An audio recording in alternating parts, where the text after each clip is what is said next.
I never imagined that my life would take such a dark and surreal turn. Growing up in a small town in Zimbabwe, I dreamt of a simple, happy life, falling in love, getting married, and building a family filled with laughter and warmth. But life, as I've come to learn, has a way of throwing you into the most unexpected situations. My name is Tariro, and this is my confession about the coffin in our house, a symbol of my husband's quest for spiritual protection and the heavy secret I've carried over the years. Our love story begins like this. I met my husband, Jean-Pierre, in Harare. He was a Congolese businessman, charming, confident, and financially stable.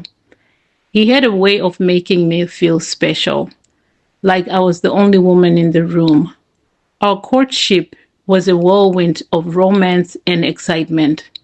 He would take me to the finest restaurants, buy me beautiful gifts, and speak of a future filled with prosperity and love. I was swept off my feet. Jean-Pierre was open about his business from the start. He traded in bulk, electronics, textiles, and sometimes even precious stones. He often carried large sums of cash, which made him cautious about security. At the time, I admired his diligence and foresight. He seemed like a man who had everything under control. When he proposed, I didn't hesitate to say yes. My family was thrilled. To them, Jean-Pierre was the perfect match, a successful man who could provide for me and any children we might have. We had a beautiful wedding, and I moved into his spacious home in a quiet, upscale neighborhood. For a while, life was everything I had dreamt of. Over time, I started seeing strange things. It started with small things. Jean-Pierre would often leave the house late at night, saying he had business meetings. He became increasingly secretive about his phone calls and would sometimes disappear for days without explanation. I tried not to worry, telling myself that his business required a lot of travel and discretion. But then there were rituals. Jean-Pierre had always been a spiritual man, but his practices began to feel more intense. He would light candles in the living room, mutter prayers in a language that I didn't understand, and place strange objects around the house, charms, herbs, and small statues. When I asked him about it, he would smile and say, "It's for protection, my love. The world is a dangerous place." I didn't question it too much. After all, I had grown up in a culture where spirituality and traditional beliefs were deeply respected, but I couldn't shake the feeling that there was more to it than just what he was letting on. And then there was a coffin. Yes, a coffin. The day I discovered the coffin, I felt like my world had been turned upside down. It was a Sunday afternoon, and Jean-Pierre was away on a business trip. I had decided to clean out the storage, a cluttered place we rarely used. As I moved boxes and old furniture, I noticed a large wooden object covered with a heavy cloth. Curious, I pulled the cloth away, and there it was, a coffin. My heart raced as I stared at it. It was beautifully crafted with intricate carvings and a polished finish, but it was still a coffin, and the sight of it in our home filled me with dread. Why would Jean-Pierre keep something like this? Was it for a funeral? Had somebody died? My mind raced with questions, but I had no answers. When Jean-Pierre returned, I confronted him. At first, he tried to brush it off, saying it was an old family heirloom, but I could see the unease in his eyes. Finally, after hours of pleading and arguing, he told me the truth. It's for protection, he said, his voice low and serious. My business is dangerous. I deal with large amounts of cash, and there are people who will do anything to take it from me. This coffin is a spiritual safeguard. It represents death and it wards off evil. It keeps us safe. I was stunned. I had heard of people using spiritual objects for protection, but a coffin? It felt macabre, almost sacrilegious. I asked him where he had gotten it and who had advised him to keep it in our home.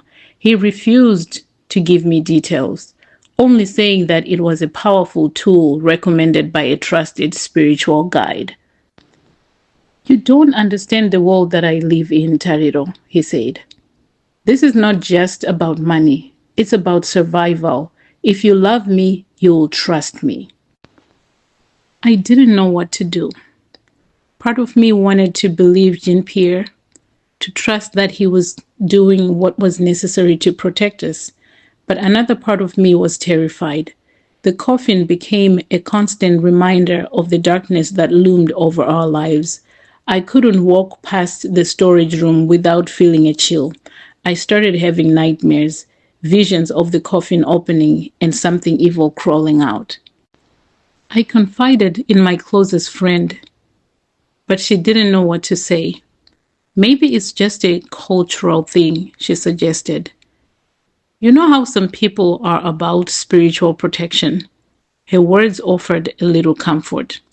Over time, I tried to push the coffin out of my mind. I focused on the good parts of my life, my marriage, my home, the occasional trips we took together, but the secret weighed on me. I felt like I was living a double life, pretending to be a happy wife while hiding a dark and unsettling truth. I reached a breaking point. The breaking point came when I found out I was pregnant. I had always wanted children, but the thought of raising a baby in a house with a coffin filled me with dread. I couldn't imagine bringing a child into such an environment.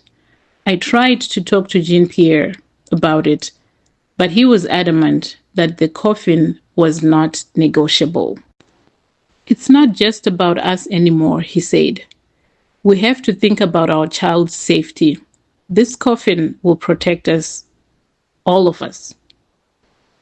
I felt trapped. I loved Jean-Pierre, but I couldn't shake the feeling that our lives were built on a foundation of fear and secrecy. I started to question everything, our marriage, his business, even his love for me. Was I just another part of his elaborate security system, a wife to complete the picture of a normal, happy life? A glimmer of hope came about one day when I decided to take matters into my own hands. I reached out to a local pastor, someone I trusted, to give me guidance. I told him about the coffin and my fears. He listened patiently, then said something that changed my perspective. Spiritual protection is important, he said, but it should bring peace, not fear. If this coffin is causing you so much distress, maybe it's time to find another way. His words gave me hope. I realized that I didn't have to live in the shadow of the coffin. There were other ways to protect ourselves, ways that didn't involve living in a constant reminder of death. I thought of moving forward. I haven't made any drastic decisions yet. Jean-Pierre and I still live together, and we're working through our differences. I've asked him to consider other forms of spiritual protection, and he's agreed to consult with a different spiritual guide. The coffin is still in our house, but I'm learning to live with it, for now at least. This is my confession, my story of love, fear, and the lengths we go for protection. I don't know what the future holds, but I do know this. I won't let the coffin define me. I am more than a secret, more than a wife living in the shadow of her husband's fears. I am Tariro, and I will find my way to peace. From a cultural perspective and in trying to understand the full weight of the situation, it's important to delve into the cultural and spiritual beliefs that underpin it.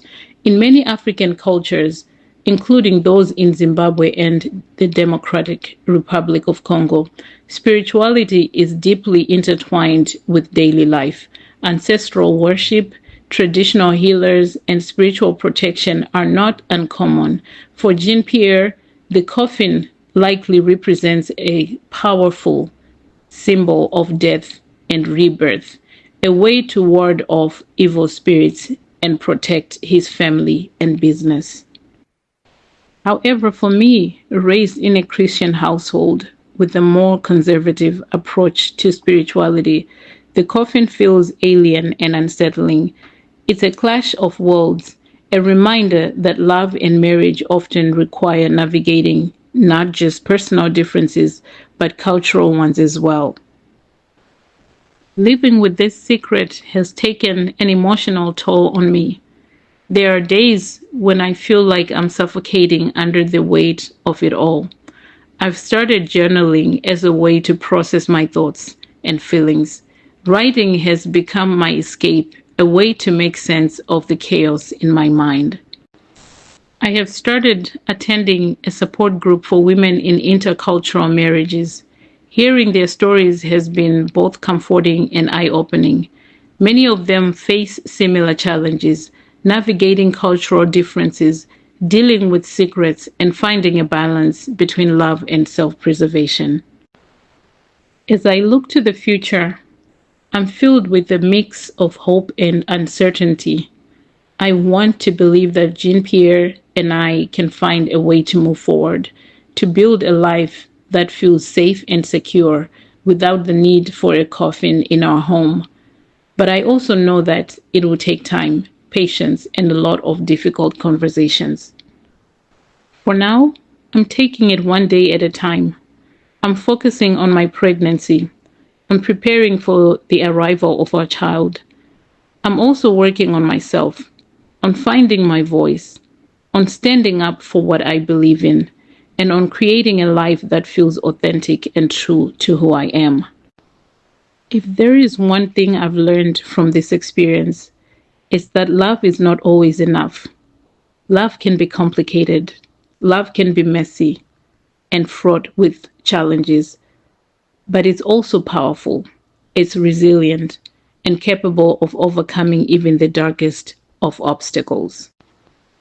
To anyone reading this, or listening to this rather, to anyone who feels trapped in a situation that doesn't sit right with them, I want to say this.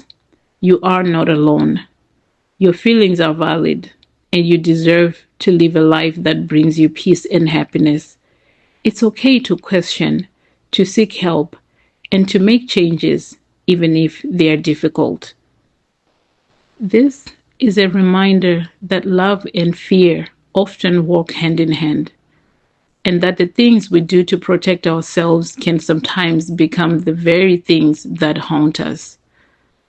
But even in the darkest moments, there is always a glimmer of hope, a chance to rewrite our story and find the light. I am Tariro, and this is my journey.